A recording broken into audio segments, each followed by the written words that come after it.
রসিক একজন দরিদ্র কৃষক। রসিক তার বউ লাইলিকে নিয়ে জগৎপুর গ্রামে বাস করে। রসিকের জমির পরিমাণ খুবই সামান্য। রসিকের দুই জ্ঞাতি ভাই আলাল ও দুলাল সব সময় রসিকের সাথে শত্রুতা করে রসিকের সব ফসল নষ্ট করে দিতে চায়। রসিক খুবই ভালো মনের মানুষ। কারো অভাব, দুঃখ, কষ্ট দেখলে রসিক তা সহ্য করতে পারে না। জমিতে দিন দিন ফসলের পরিমাণ কমেই যাচ্ছে, কি যে করি। সে কি ভাই, তুমি মাথায় হাত দিয়ে এভাবে বসে আছো কেন? কি আর করব বলো, সারা দিন জমিতে এত কাজ করি, এত মেহনত করি, তারপরও দিন দিন কেমন জমির ফসল কমতেই আছে। সে কি কথা ভাই, আমাদের জমিতে তো ভালোই ফসল হচ্ছে। তোদের জমিতে তো সেচ ব্যবস্থা আছে, কত সহজে সবসময় জমিতে পানি সেচ দিতে পারিস তোরা। তা অবশ্য ঠিক বলেছ, কিন্তু তোমার জন্য আমাদের খুব কষ্ট হয়, তাই না রে দুলাল? হ্যাঁ ভাই, তোমার জন্য আমাদের খুব কষ্ট লাগে। তুমি চাইলে আমরা তোমার এই জমিটা চাষ করে দিতে পারি। আরে না না, এ যে আমার বাপদাদার একমাত্র স্মৃতি, এই জমিটুকু আমি নিজেই চাষ করব। ঠিক আছে করো, কিন্তু পরে আবার বলো না যে আমরা তোমাকে কোনো সাহায্য করতে চাইনি। হাজার হলেও তুমি আমাদের জ্ঞাতি ভাই তো। আরে না না, তোমরা এসব মনে নিও না। দেখো, একদিন এই জমি থেকেই আমি সোনা ফলাবো। ঠিক আছে, তাই ফলাও। আমরা এখন চললাম তাহলে। চল দাদা, চল। হ্যাঁ চল চল, আমাদের কত যে কাজ পড়ে আছে। আলাল আর দুলাল চলে গেল। রসিক হাঁটতে হাঁটতে বাড়ির দিকে রওনা দিল। কই গো গিন্নি, কোথায় গেলে গো? আমি এখানে। ওখানে বসে কি করো? বাড়ির উঠানে এত জায়গা পড়ে থাকে, তাই আমি এখানে কিছু লাউয়ের বীজ বুনে দিলাম। বাহ, বেশ বেশ, এই বুদ্ধি তো আমার মাথায় আসেনি। তা কেন আসবে? তুমি তো আছো শুধু তোমার বাপ দাদার ওই এক টুকরো জমি নিয়ে। বলি, ও জমিতে কোনো ফসল কি ভালো ফলন হবে কখনো? ও কথা বলো না গিন্নি, সামনে শীতের মৌসুম আসতেছে, সহজে জমিতে পানি উঠবে না। দেখি কি ফসল চাষ করা যায়। হ্যাঁ, তুমি তাই ভাবতে থাকো। আমাকে এক গ্লাস পানি দাও দেখি, মাঠে হাঁটতে হাঁটতে কেমন গলাটা শুকিয়ে গেছে।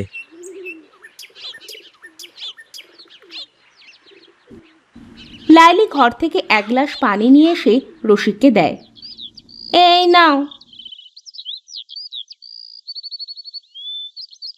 বুঝেছ গিন্নি, আলাল আর দুলাল আমার সাথে মশকরা করে। ওরা মনে করে আমি বোধহয় ওদের চাটুকারিতা কিছুই বুঝি না। ওরাই তো যত নষ্টের মূল। ওদের জন্যই তো আজ আমাদের এই অবস্থা। ও কথা বলো না গিন্নি, যে যেমন কর্ম করবে তাকে তেমন ফল অবশ্যই পেতে হবে। তা তোমার কি রান্না শেষ হয়েছে? ভাত রান্না হয়ে গেছে, তরকারি কেটে রেখেছি, এখন রান্নায় বসতে হবে। তাহলে তুমি রান্নাটা শেষ করো, আমি একটু ওপাড়া থেকে কর্তামশাইয়ের কাছ থেকে কিছু পরামর্শ নিয়ে আসি। ঠিক আছে, তবে তাড়াতাড়ি এসো কিন্তু, আমার তরকারি রান্না করতে বেশি সময় লাগবে না কো। রসিক হাঁটতে হাঁটতে কর্তামশাইয়ের বাড়ির দিকে যেতে থাকে। যেতে যেতে রসিক দেখে কর্তামশাই রাস্তায় দাঁড়িয়ে আলাল ও দুলালের সাথে কি নিয়ে যেন কথা বলতেছে। রসিক দূর থেকে দেখে একটা গাছের আড়ালে লুকিয়ে পড়ে।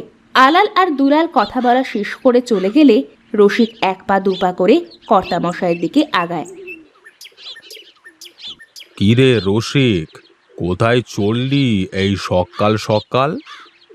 আগে কর্তামশাই, আপনার কাছেই যাচ্ছিলুম, তা আপনাকে যখন পথই পেয়ে গেলাম, এখানেই শেষ করি। যা বলবি একটু তাড়াতাড়ি বল বুঝলি, আমি একটু গঞ্জে যাওয়ার জন্য বের হয়েছি। তোর কর্তামা বায়না ধরেছে গঞ্জের ওই মিষ্টি পান খাবে। তা আপনি কষ্ট করবেন কেন কর্তামশাই? আমি গিয়ে এনে দিচ্ছি। আরে না না, তাহলে যে তোর কর্তামা আমাকে আর আস্ত রাখবে না। কেন কেন কর্তামশাই? এই পাগলটারে কি করে বোঝাই? ওরে, ঘরে কি তোর কথা চলে নাকি তোর গিন্নির কথা চলে? এবার বুঝেছি কর্তামশাই। ওরে শোন শোন রসিক, বাইরে আমি যতই যাই করি না কেন, ঘরে গেলে আমার সব ক্ষমতা শেষ হয়ে যায়।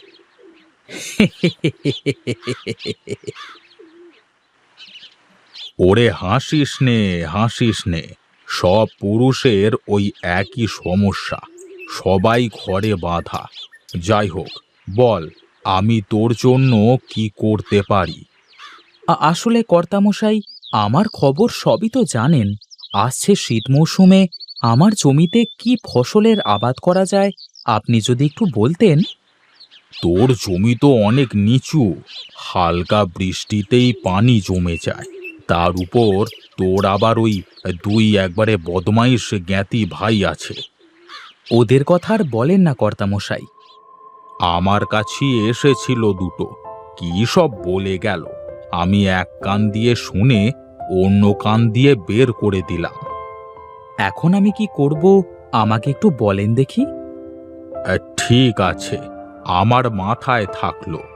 এখন যাই, দেরি হয়ে গেল, গঞ্জে আবার ভিড় জমে যাবে। তুই কাল সকালে একবার আমার সাথে দেখা করিস, কেমন? আগে কর্তামশাই, ঠিক দেখা করব। কর্তামশাই গঞ্জের দিকে রওনা দেয়। রসিক আবার বাড়ির দিকে ফিরতে শুরু করে। রসিক কর্তামশাইকে খুব বিশ্বাস করে। কর্তামশাই খুব ভালো মানুষ, সে কাউকে খারাপ বুদ্ধি দেয় না। সবাই কর্তামশাইয়ের বুদ্ধি নিয়ে গ্রামের সব কাজ করে বলে সবাই ভালোবেসে তাকে কর্তামশাই বলেই ডাকে।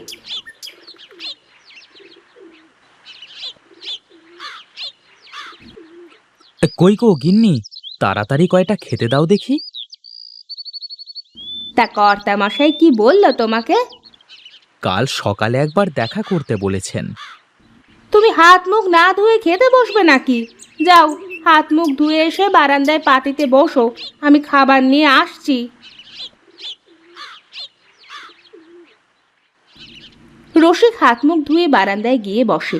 লাইলি ঘর থেকে খাবার এনে রসিককে খেতে দেয়। বাহ বাহ, তোমার হাতে মনে হয় জাদু আছে গিন্নি।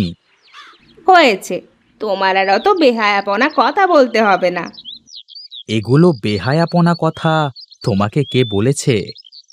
তাছাড়া বই কি। এগুলো হলো ভালোবাসার কথা পাগলি। হয়েছে হয়েছে, এখন খাওয়া শেষ করে তুমি ঘরে গিয়ে বিশ্রাম নাও তো দেখি, আমার এখন অনেক কাজ বাকি।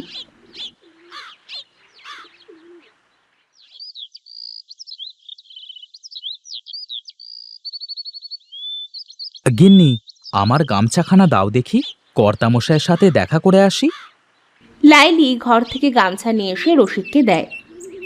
এই নাও, ভালো করে শুনে এসো কি বলে। ঠিক আছে গিন্নি, আমি এই যাব আর এই আসব।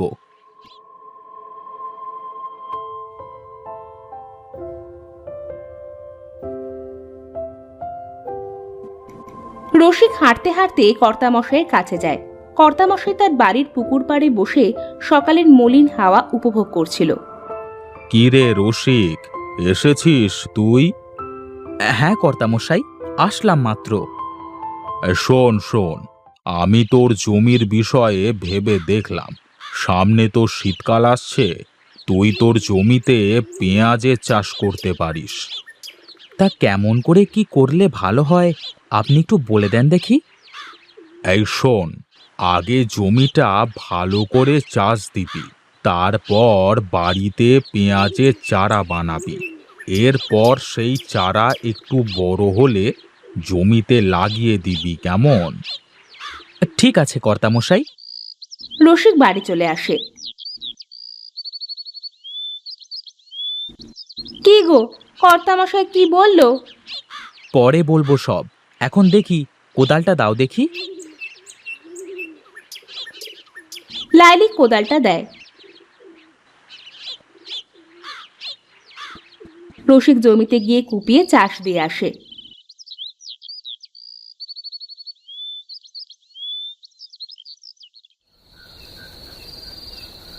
কি গো, কর্তামশাই কি বললো তা তো কিছু বললে না তুমি?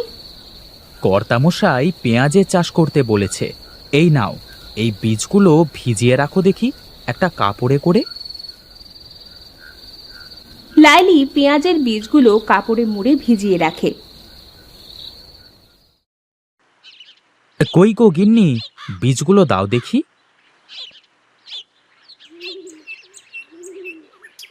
রসিক বীজগুলো নিয়ে মাঠে চলে যায় আর জমির এক কোণে বুনে দিয়ে আসে। জমিতে পেঁয়াজ হবে তো, নাকি শুধু শুধু এত কষ্ট করা বৃথা হবে? না গিন্নি, এবার দেখো জমিতে সোনা ফলবে। ঠিক আছে, দেখি কেমন সোনা ফলে। আস্তে আস্তে চারাগুলো বড় হতে থাকে। এবার বোধ হয় জমিতে সোনা ফলতে চলেছে বউ। তা পেঁয়াজ কি তোলার সময় হয়ে গেল?